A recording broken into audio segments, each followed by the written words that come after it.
Okay, let's move on to project number 2. We're going to introduce drawing some things on screen, doing a start room with directions and an end room, and both of them have buttons of some sort like a start or a reset button.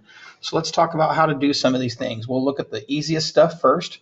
Notice that I've made a start button using text and using the buttonized thing, and also I actually just duplicated it and changed the insides a little bit.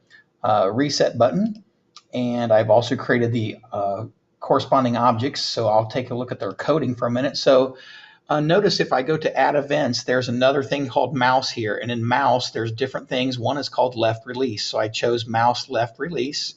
And then to start game, all I had to do was put room underscore go to next and a couple of sets of parentheses. Okay. And that would start the game. And then if we look at the coding for object reset, same thing. I used that add event and that left release again from the mouse command. If I look at that, you'll see right here, left release, it's down here somewhere. And then reset the game is just a command called game restart. So those are a couple of things. So I went to my room, and since I wanted the same background, I forgot backgrounds last time, but I have this background called street. And when I brought it in from another file, I noticed that its width and its height were 590 and 342.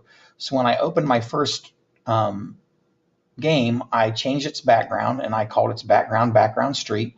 And then I just made sure that after that, all the heights and widths were 342. Well, I decided just to use the same thing over and over again. So I just copied that room play 2 different times. And then I took some of the characters out by right clicking and hitting delete. So I made a room directions and I went to objects and put a directions in here, and I just moved my sprite vendor over, and I pretty much did the same thing with room game over. So now I've got in order directions, play, and game over. And you'll notice that if we happen to play the game, there's my background that I want. Directions are here, and I'll show you the draw event that does that. Notice there are 3 different lines: arrow keys to move, space bar to fire, eliminate Joey Chestnut. If I hit start, it moves me to my play screen. So my play screen's got the screen you saw last time. And so if I shoot one and if I shoot the other, you'll see I've got a control in here that moves me till the end screen. And on the end screen, it draws game over and it gives me a chance to reset. If I reset, it just goes back to the beginning. So this is what we'll try to again accomplish today. So I've got my 2 other things in there with my start button and my reset button. And now I'm just going to show you some of the other things that are the draw commands. So object directions, and let's talk fonts. So I've got 3 different fonts in here. We won't do score till the next video, but if I open up font directions, you'll see that it's 18, and that's what I'm using there as far as the size. And you can change a couple things, but don't go too crazy. Some of them actually aren't available. And then font game over is going to be much bigger at 60. And then I'm going to actually talk about these. So on object directions, what I do is I make notice these 2 are white. I don't actually have a corresponding sprite up here. So object directions is just an object. It doesn't have an associated sprite. Its event is from here called a draw event.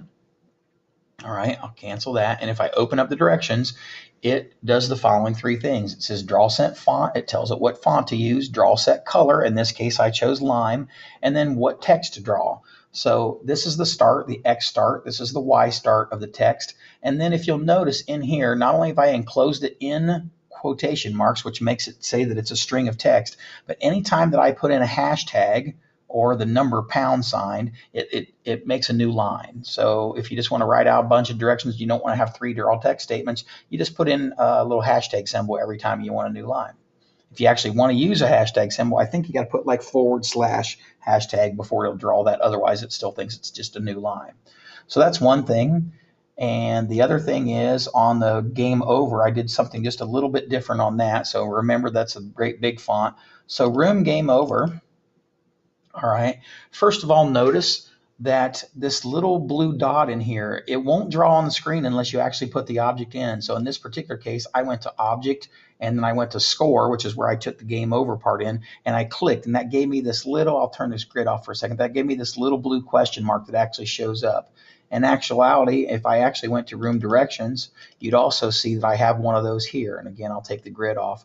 You'll see that I actually have a little blue thing. And this is actually, I went to objects and I clicked on directions and I put it in there. So if it's not got a sprite, it just comes in as a little blue circle with a question mark in it. And then I'll just show you the coding for object score. Object score is just another draw event. and it opens it up. And now let's talk about this for a moment. First of all, a draw event runs every 30th of a second. So much like a step function, it acts exactly like a step function in that way. Every 30th of a second, it does something. So the cool part is you can draw things on the screen controlled by some sort of Boolean. So in this particular case, I just ask an if statement. If the current room is equal to room game over, then draw font game over. Draw it at 2150. And then this is a little bit different, draw color. You can actually mix 4 colors together.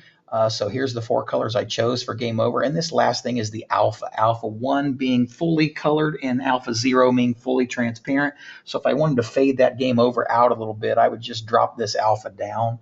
So if you want to take a look, I can drop this down to 0.5, and who knows, maybe I'll turn that red to blue, and we'll see what happens to that game over now that we look at it. But again, that's a way to just bring in game over. So if I hit it, game over object score is also in the second screen, but game over doesn't show because the room is not game over. So once I shoot Joey Chestnut and it goes to game over, then you'll see that 0.5 was really too light. I should have not brought it quite down so far, and it's changed a little blue in there. All right, I think I've pretty much showed you everything. Backgrounds, font, start, resort, draw functions. I didn't show you the enemy track yet. So if you look at vendor, I have a create function where I've said the number of enemies in object vendor is called 2. And then if I go to object chestnut, which before it says if he gets by a hot dog destroy, I also told it to change the dot notation, the variable enemies in object vendor to -1. So every time he gets killed, he subtracts 1 from that. And last but not least, somewhere back in, I believe it's in object vendor, somewhere back in object vendor step function, if we look down at the bottom, it says if his number of enemies is 0, then room go to next. And that'll change the room just to the next room that was the game over screen. So that's what I want you to try to get done today. We're going to put in a start button, a reset button. We're going to put in 2 new rooms called direction and game over. Have some sort of way to track your enemies so that when enemies is 0, it goes to the game over button.